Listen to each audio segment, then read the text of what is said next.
తపస్కాలములో 20వ రోజు పునీత Elizabeth and Satan గారి స్వరం. పునీత ఎలిజబెత్ అండ్ సేటన్ జీవితం నష్టాన్ని ఆశీర్వాదంగా మార్చుకున్న విశ్వాస యాత్ర. యువ వయసులోనే భర్తను కోల్పోయి 5 పిల్లలతో ఒంటరిగా మిగిలిన ఆమె జీవితం తీవ్ర ఆర్థిక కష్టాలు, అపనమ్మకాలు, ఒంటరితనంతో నిండిపోయింది. అయినప్పటికీ ఆ బాధల మధ్య ఆమె దేవుని చిత్తాన్ని వెతికింది.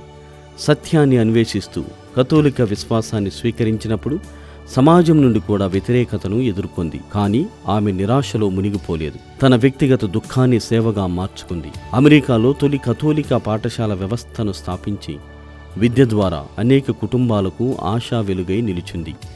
ఆమెకు విశ్వాసం ఒక భావోద్వేగం కాదు, ఒక నిర్ణయం. కష్టాలు ఆమెను నిరాశపరచలేదు, మరింత లోతైన దైవభక్తిగా మలిచాయి. తపకాల దృష్టిలో చూస్తే పునీత ఎలిజబెత్ అండ్ సేటన్ మనకు నేర్పేది ఇదే.